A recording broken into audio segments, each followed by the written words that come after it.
Hey everybody, this is Birdie from My Favorite Quilt Store, and I'm going to be showing you how to make the half square triangles from puzzle number 3.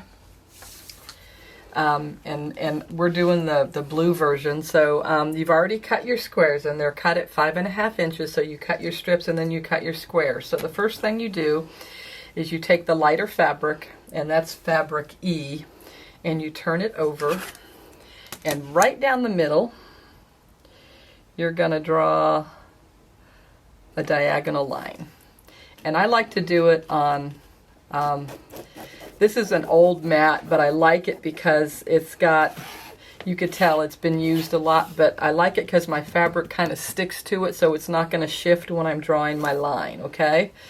And you can do this a couple of ways. So, and it doesn't matter if you get this too dark, because that's exactly where you're going to be cutting your fabric. So that, don't worry about that. And you can do it a couple of ways. And I've got one that I've done already. I like to sew, I did my center line, and then I come back, and you'll see it on this one. And I don't draw 1/4 of an inch away, I go a scant. So that means I'm making it less than 1/4, because I want to have all that little bit of extra fabric at the end for when I square up my block, because when this is all done, they need to measure exactly 5 inches. So I'll come back and I draw my second line. Some people feel like they don't need to do that. I just feel like anytime I'm working on a bias edge, which, you know, all this is going to become a bias edge once we cut it, I like it for the accuracy. It could be done either way. So I've already sewn this one down. So the next thing I would do is come back and sew this one, and we'll do that in a minute. And then I press it to set that seam, and then I can slice it right down the middle. If you don't want to draw that second line, because people say that's, you know, time consuming, you can use a 1/4 inch foot and like move your needle over so you're making it again more towards that center line than farther away from it. And like on my machine, I have a Janome here that I work on, and it's got this 1/4 inch foot that has this like flange thing. And if I drew, I could do it like on this one. And again, it's just going to help, you know, but it's hard because you'd have to be putting your flange on the center line, and you'd be sewing over here, and then you would come back and do the same thing over here, and you just want to make sure you stay, you know, inside that 1/4 of an inch width away. So let's move to the machine so you can see. Okay, I'm not going to use the flange foot yet. I'm going to go ahead and use just my regular.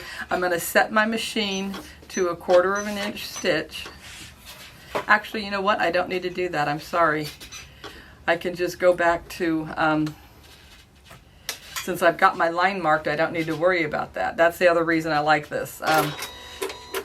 So I'm on my regular stitch, and I'm just going to make sure that my length of my stitch is at 2.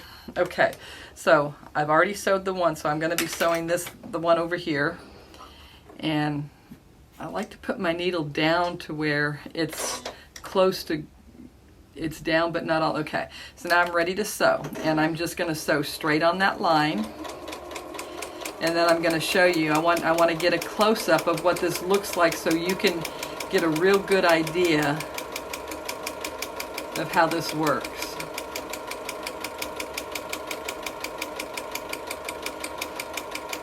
And then if I want to, this is how I do my chain work. I don't know if some of you beginners know what we're talking about. Instead of cutting your fabric, your thread every time you finish one, I can just come and sew another one. And if you get them all marked in advance, you can just sew them all one right after the other. But remember, you've got to sew on both sides of that center line, because that center line is just where you're going to be cutting it. So here,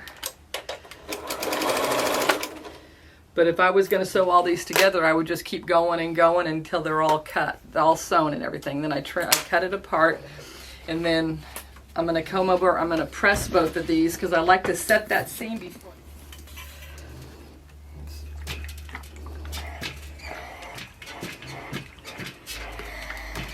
Okay, so we're ready to cut this.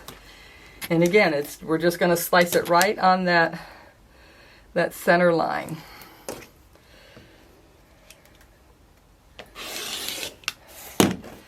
And there they are, and I'm going to go ahead and cut this one as well.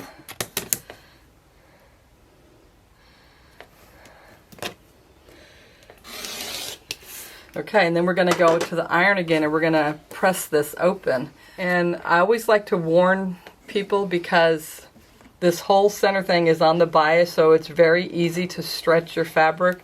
So I always like to try and give it like a finger press first. And again, people don't like to do this because they think it takes up too much time. But I like to do it on my edges because that's where, out in the corners, that's where sometimes you feel like you can distort your fabric a little bit. So and I'm pressing it to the dark side. So I'm just gonna, so I pressed it with my fingers, and I'm gonna kind of hold it because you do want to get a nice, you don't want to get a false press, you want to make sure it's completely pressed all the way over. And you can get a close-up of that. And here's another, I'm gonna do the next one too. And you can see what I'm talking about. You want to make sure that, and if I do, I try and hold my corners down, but sometimes that's hard to do with the steam. But so now you've got this really good solid press. Okay, we need to square them up to where they're exactly 5 inches. So I have some done here, but I'm going to show you. It's best to have a 5-inch ruler because that's the size that we want, and that's a ruler that they make. You could do it with a bigger ruler. It's just easier with this one. So your goal is to get it down to 5 inches, and you want your ruler, I'm trying to make sure you can see this. You're going to line up, this is a ruler that has a diagonal on both from all the corners, and you want to get that seam line right exactly in your tip. That's your goal. Okay, so, and you can tell I've got a little bit of extra fabric, and that's why I do that scant seam, so I can get a cut there and pull that away, and then I can come there, and we're going to cut it again. Okay, and there's a good one. You can see, we'll put it here on white so you can see it's right in the corner, and that's exactly what you want. So that's how you make these half square triangles.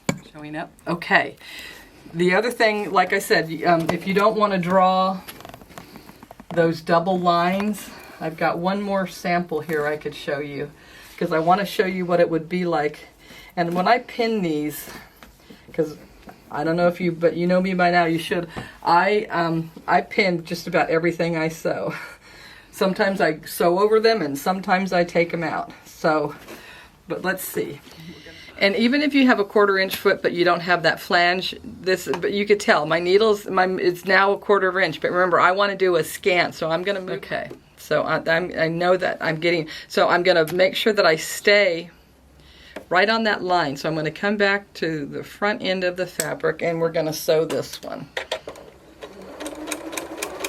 As long as I keep that foot.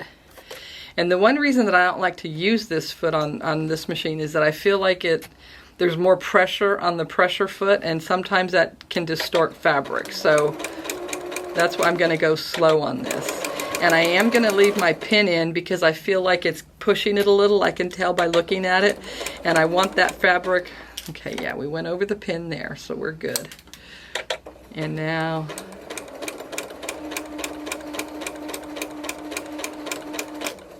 so when they say, I mean, you're skipping a step because you're not putting that, you're not drawing that second line. But I feel like when I sew it this way, I have to be more careful, and I sew slower. So it's like, which one's really going to save me time? I'd rather just draw the line and use my regular foot, but that's just my opinion. And you know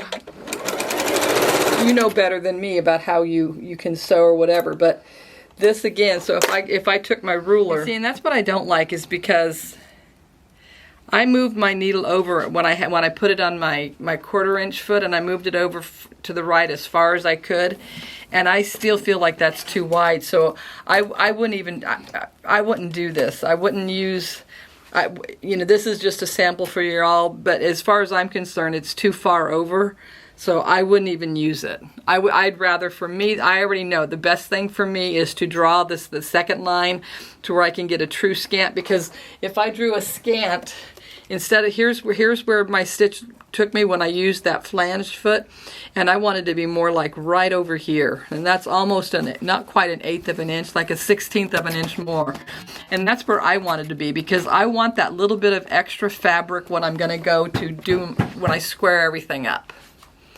So, but you decide what's best for you, and if I were a beginner quilter, I would definitely draw the center line and then draw my 2 lines off to the side. I just think that's better. Okay? But if you have questions, make sure, you can always contact us or whatever. You can, either way, you could call our number. And I've had people, they bring the people in customer service, bring the phone in here, and I sit and chat with people. So if you need that,